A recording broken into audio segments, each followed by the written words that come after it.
لو أنزلنا هذا القرآن على جبل لرأيته خاشعا أنزلنا هذا القرآن على جبل لرأيته خاشعا أنزلنا هذا القرآن على جبل لرأيته خاشعا متصدعا من خشية وتلك الأمثال نضربها للناس لعلهم يتفكرون.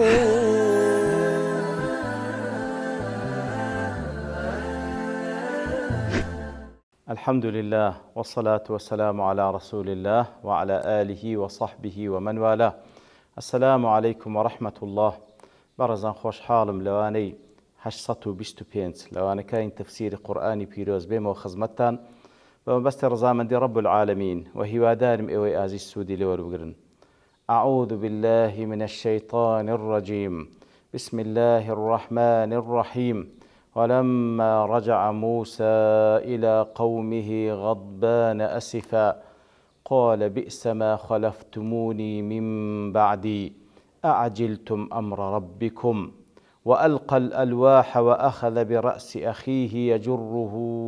إليه قال ابن أم إن القوم استضعفوني وكادوا يقتلونني فلا تشمد بي الأعداء ولا تجعلني مع القوم الظالمين. والله بريزان دفرمي كاتك وموسى عليه الصلاة والسلام كلوين دري طبعا لميقاتكي ولميعادكي لقال رب العالمين خواي قول لوي خبري بيدداتا كقومكت كاري شوايا كردية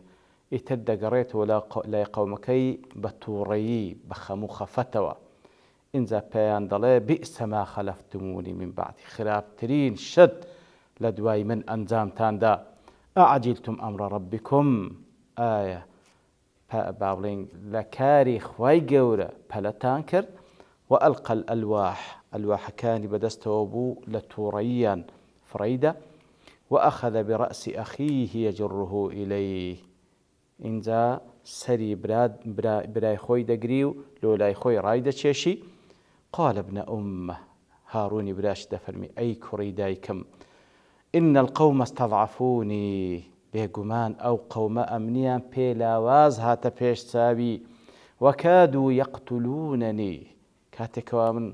هولم دا ريقريان لبكم لو كارا خريق بوبمكو جن فلا تشمد بي الأعداء دي وكاري تشوامك كدجمنان بيم خوش بن ولا تجعلني مع القوم الظالمين هل سكوتد لقل من وكو أو كسانه هل سكوتم لقل مكة كوا لقل كسان شي ظالم حسام بكي وكو لا تفسير قاسمي دلي ولما رجع موسى إلى قومه غضبان كاتكا موسى قرأ ولا قومك غضبان وكو دل الشديد الغضب على قومه لعبادتهم العجلة زور بطوري لقومكي توري لبرويك وقولش يان فرستيا وكلا سعديد أي ممتلئا غضبا وغيظا عليهم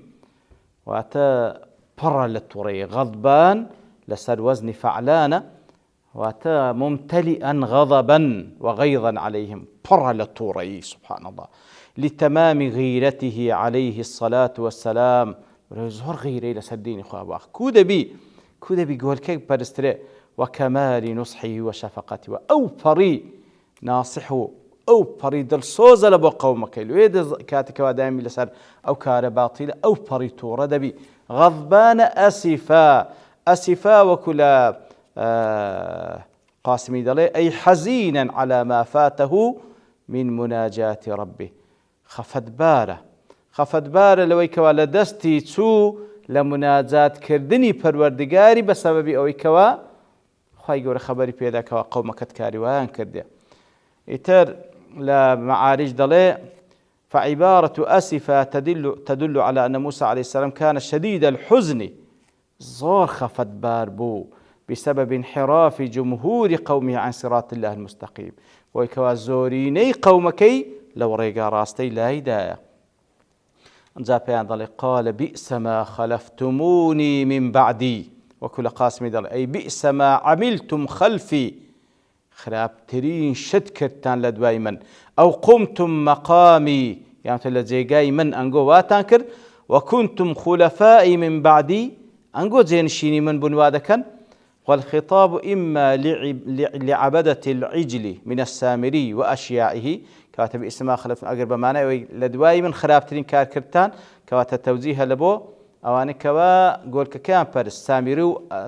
هاوشي وكاني أو لوجوه بني إسرائيل يعني توزيها لبو بابرين قور بياواني بني إسرائيل كوا بو معنى كوا لجيمن أو هاسد برشتان لسردكن كما بستي هارون أواني إيمان دار بن لقلي.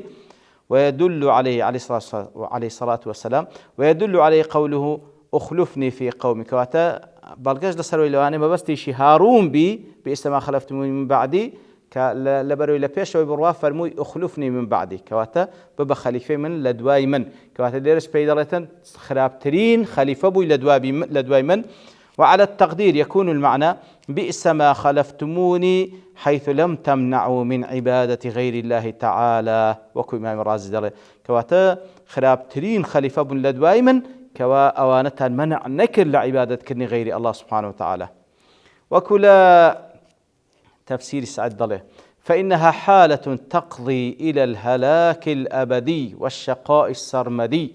خرابترين كار بو أنجامتان دا أي أواني كوا قول كتان برس برو حالتك أو أنجو أنجامتان دا برو بهلاك توني أبدي وبدبختي يكزار شدتان با. أعجلتم أمر ربكم لا تفسيري قاسمي دل أي ميعاده الذي وعدنيه من 40 فرماني پروردگارتان الصبر لسر فرماني پروردگارتان ناقنو پليدكن لو وعديك واتسروج وعدي بيدابهم فلم تصبروا إلى تمام صبرتان نقر لسر ويكوات سروج توابي. وكانوا استبطؤوا نزوله من الجبل لبروي بيانوا والتأخير بودا بازوتر بيتخوار لتشيوكا فتآمروا في صنع وثن يعبدونه لو يأم أمريان كركوا وثنيك بتيك بين بي برستن ويخضعون له وفعلوا ذلك إتر برياريان دا كوا ما دام تأخير بموسى عليه الصلاة والسلام موعدك وهابو كاو دستسر أو تشيوي لخلال سيروج ديت وخواري أنج لجير تشيوي تور بقيادي هارون لويت صاروين دكن بلام كاتك أو دروجة زياد بوتسل روش خواي جور سبحانه وتعالى وكو تاقي كرنوك كأو دروجة زياد كر أوان لخلال أو دروجة بقوتين ما دام تأخير بو إيمش وكو بلا انتقامك أو قول كذا فارسين والعياذ بالله إتر أو بتو أو هيكليان هنا بحساب ديان فارست وجعلوا يغنون ويرقصون ويأكلون ويشربون ويلعبون حوله إتر سبحان الله عبادتي باطلي شرواه سيان ذكر كو پرستنيان انزام در بو گول كي گورانيان دگو سمايان ذكر ديان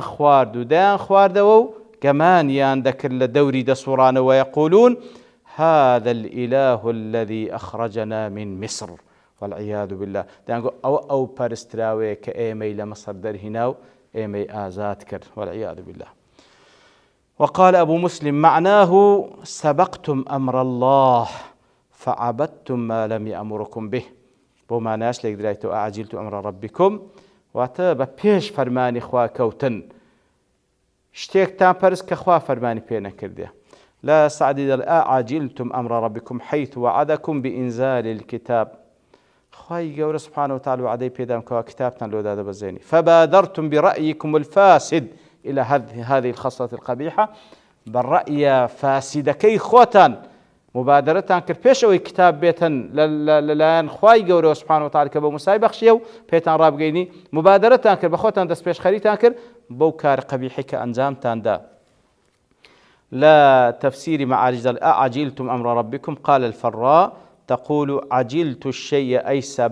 سبقته كواتا لزمان أبدا عجلت الشيء أي سبقته واتا بيش كوتم فالمعنى على هذا أسبقتم أمر ربكم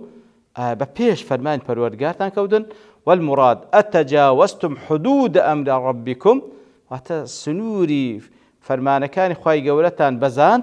إذ أمركم ألا تتخذوا آلهة أوثان تعبدون من دونه إخوائي قول فرماني فكرة سبحانه وتعالى بهيش شيويك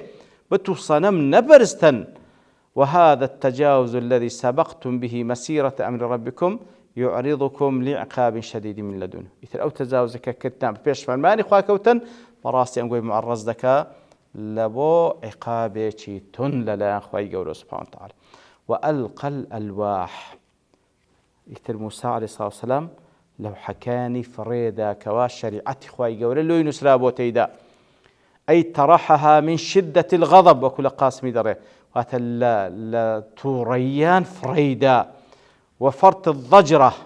وأوبري بيزاري لقومكي يتل حجمتان أو ألواحي فريدا بين يديه فتكسرت فريدا شكا وهي ألواح من حجارة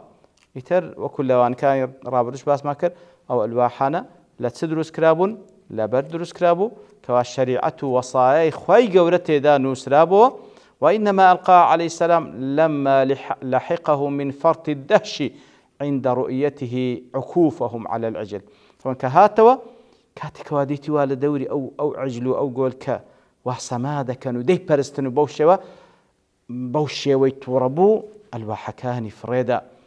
فإنه عليه السلام لما نزل من الجبل ودنا من محلتهم كاتك كوا عليه الصلاة والسلام لتشيوي تور دابزيو كاتك ليان نزيق بو رأى العجل ورقصهم حوله بيني وقولي كيكا هاي بيكري قولك آنيش سماي بدوري دادا كان اتقد غضبه توريكي داجرسا فألقاها غضبا لله يتلبو خواته ربوه يتر آقايل أخوانا ماو أو ألواحاني فريدة وكان هو في نفسه حديدا شديد الغضب بطبيعاتش إنسان تورو تندبو وكل خواي يقول سيري أو بياوج لما دجرته موسى عليه الصلاة والسلام ككول كاتك ودمي ظالميك لكسيش مستضعف ددا وكل سورة القصص لما دجرته ببشتوان خواي يقول كذا جيني من دريش بيتحملنا كريكاتك ومستضعفك هانادين لبوي يكبوك سيلا كابراي ظالم داو ديكوجي كابراي بتوانا وبهزبو. وكان هارون ألين منه جانبا. طبعا هارون لبي ننمنيان تلو والله إيتر أو حالتي بتاعي خويد آخر ورا سبحان الله يعني وتازا خوي جور سبحانه وتعالى نصرتي داينة بسرفين أو بو معجزة كوريك وبتاعي خوي عندي تيان وهروها لقاليان هاتيه بيغنبري خواه كليم الرحمن سوى لقال خوي جورا كلام وردقري وشريعتي وردقري حتى ديتو دبيني قومكي قولي كيك دبرستن يعني فعلا شيء أوي بيه تحمل ذكري سبحان الله. وكل تفسير معارج وليس في القرآن بيان أنها تكسرت عند إلقائه لها.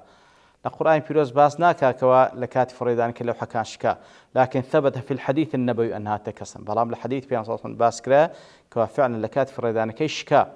وأهل الكتاب بني إسرائيل يذكرون أنه كسرها يعني كتابيش لبني إسرائيل باز لو كان كوا فعلا شكا لكات فريدان وأعاد الله له كتابة ألواح أخرى بدلها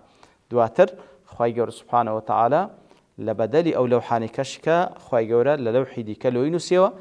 نحتها موسى عليه السلام من الحجارة يتر أو لوحانش موسى عليه الصلاة والسلام دوباره حاضري كردوا لبرد تاشي حتى خواهي قول لوينو سيوا ويذكرون أنهما لوحان كتب الله له على وجوههما الأربعة وبعض لوج ذاك كوا دو لوحة لهر دو روي تاشيتي لا كاتذكات سار روي أو لوحانة خواهي قول لوينو سيتو.